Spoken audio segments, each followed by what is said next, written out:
Hello Year 4 and welcome to your science video.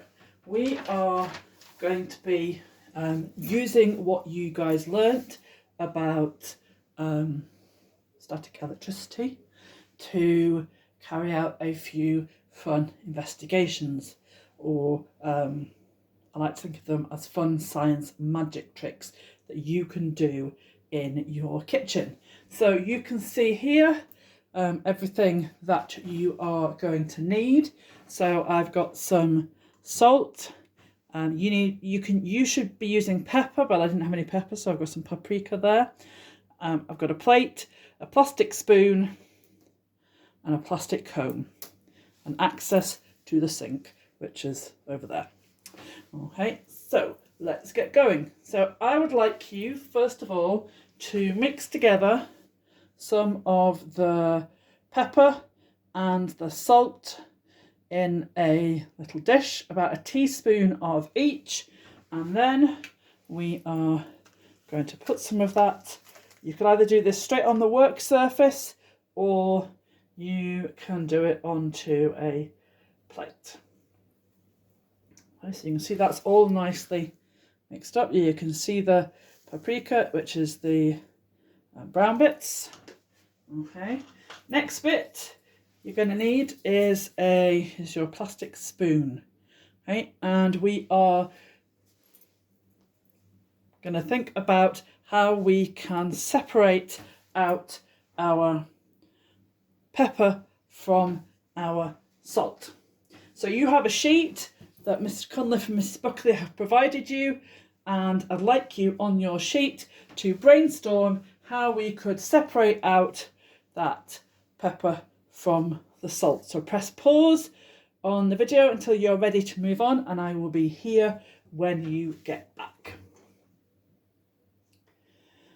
Okay, so remember what you learned from the Oak Academy lesson about static electricity. We're going to use that to help us separate the mixture of salt and pepper. So you will need a plastic spoon, and you will need something to rub it on. You can rub it on a dry cloth, you can rub it on your shirt, like I'm doing here, or you can even rub it on your hair. Just remember to wash it up before you use it again. So I'm going to rub it quite a bit. I'm going to take it off and I'm going to hold it just above the mixture, and I don't know if you can see. I can get this to focus. Where's the camera? But there are, it's not managing to focus very well. There are lots of brown specks on the back of my spoon. You see those? Those are the specks of paprika. So do you know why all of that paprika, those brown spots, they are there, I promise you, were attracted to the spoon, but the salt isn't? Have a think about how you think because I didn't touch the mixture with my spoon, that's the important thing to remember. Have a chat with the people that are with you about how you think the spoon was able to attract the pepper. Okay, so remember what we learnt about electric charge. So when my spoon, when I rubbed it against my shirt, it created a charge. So it made my spoon, let's say it made my spoon negatively charged. So when I popped it above the pepper, which is positively charged, the pepper is attracted to the spoon, which is why it was picked up by the spoon without the spoon even touching it. The salt would be attracted to the spoon too, but the salt is heavier than the pepper, which is why the spoon couldn't pick it up. The salt was too heavy to be picked up using just static electricity. So that's our first trick, the magic spoon trick. So I'm going to turn you around now. a quick tour of my kitchen. And I am going to, you're going to need to be able to see my tap. And I don't know how easy it is going to be for me to get this so that you guys can see it. I'm going to show you how I can bend water. You heard it right. How I can bend water with the power of nothing but a plastic comb. We're going to use the comb to bend the water. So we're going to take the comb and you're either going to rub it through your hair. So I'm just going to do my hair with it. Rub it all the way through, right down to the end. Or you can rub it on your clothes.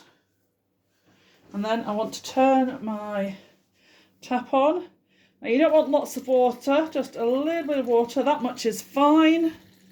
And then I'm going to put my comb, I'm going to get a good rub through my hair. I'm going to put it next to my water, and it should bend. It's not bending very well doing it that way. So I'm going to try rubbing it on my head instead of brushing my hair with it. That might work better.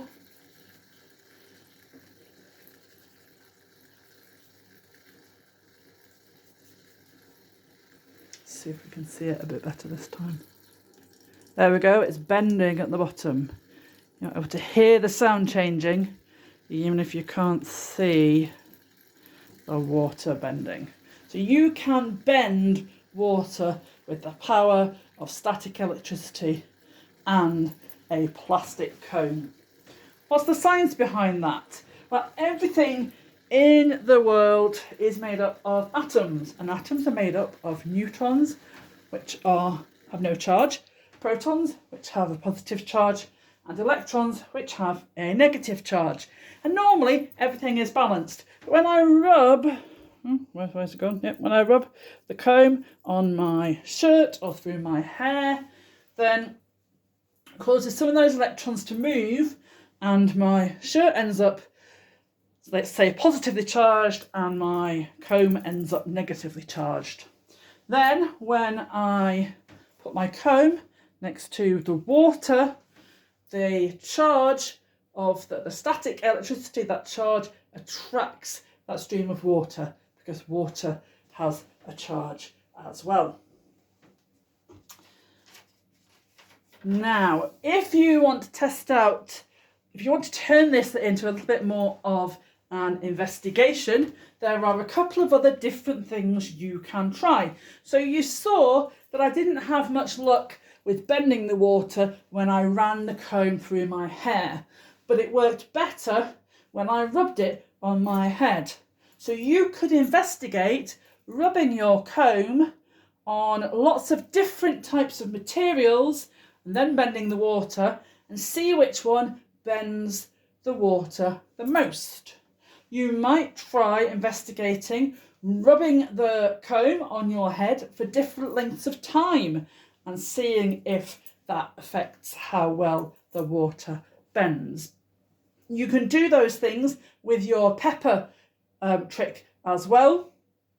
So if you rub the spoon onto different surfaces, or you rub the spoon in different directions, or you might investigate holding the spoon at different angles above the salt and pepper mixture to see what different outcomes that you get. One thing I did learn that is important to note is that if I rubbed the comb on my head and then passed it to somebody else to bend the water with, it definitely won't work, because the act of passing it from person to person causes that charge to dissipate, so to disappear. I would love you to have a go at these two investigations. Try them out in your kitchen and to let us know on Seesaw how you get on, or you can find me on Twitter, or you can email your work, any photos, any videos, any worksheets that you fill in to the work@parklandsleeds.org.uk email address. Have fun, and I'll see you next time.